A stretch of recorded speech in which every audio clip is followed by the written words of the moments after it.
আন্তর্জাতিক ফ্লিট রিভিউতে অংশ নিতে শ্রীলঙ্কার উদ্দেশ্যে চট্টগ্রাম ছাড়ছে বাংলাদেশ নৌবাহিনীর জাহাজ প্রত্যয়।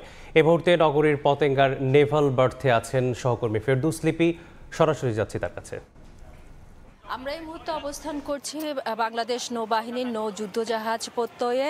আপনারা জানেন যে আন্তর্জাতিক ফ্লিট রিভিউতে অংশ নিতে প্রত্যয় কিছুক্ষণের মধ্যে চট্টগ্রামের যে নেভাল জেটে এখান থেকে যাত্রা শুরু করবে এবং যাত্রা শুরু করার আগে যে আনুষ্ঠানিকতা তা সম্পন্ন হচ্ছে এবং কমান্ডার চট্টগ্রাম নৌ অঞ্চলের রিয়ার অ্যাডমিরাল মইনুল হাসান কিছুক্ষণ আগে গার্ড অব অনার এবং যারা এই যে রিভিউতে অংশ নেবেন সেই নৌ কর্মকর্তাদের সাথে শুভেচ্ছা বিনিময় করেছেন এবং এখানে নৌ কর্মকর্তাদের যারা স্বজনরা আছেন তারা উপস্থিত আছেন। আপনারা জানেন যে এই আন্তর্জাতিক ফ্লিট যে রিভিউ সেটা শ্রীলঙ্কায় অনুষ্ঠিত হবে 4 দিন ব্যাপী এবং আজকে যেই যাত্রা শুরু করলো আগামী 5 ডিসেম্বর এই প্রত্যয় বাংলাদেশে ফিরে আসবে এবং এই ধরনের আয়োজনে যে অংশগ্রহণ সেই অংশগ্রহণের মধ্য দিয়ে আঞ্চলিক যে নৌ নিরাপত্তা সেটা যেমন বাড়ে তেমনি কিন্তু পারস্পরিক যে আদান প্রদান বিশেষ করে প্রশিক্ষণ মান উন্নয়ন এই বিষয়গুলো কিন্তু গুরুত্ব পায়। ফলে যে কোনো আন্তর্জাতিক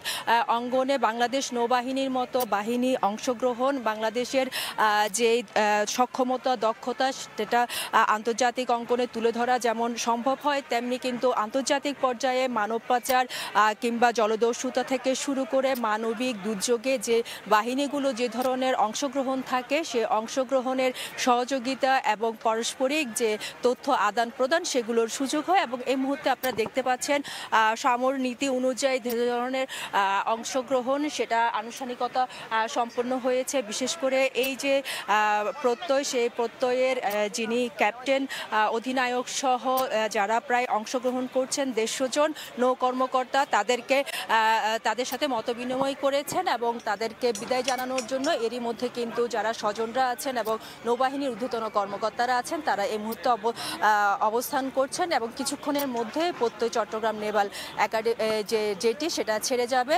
শ্রীলঙ্কার কলম্বোর উদ্দেশ্যে। তো এই ছিল আমার কাছে এখনো পর্যন্ত এখান থেকে সর্বশেষ। যুক্ত ছিলাম চট্টগ্রাম থেকে।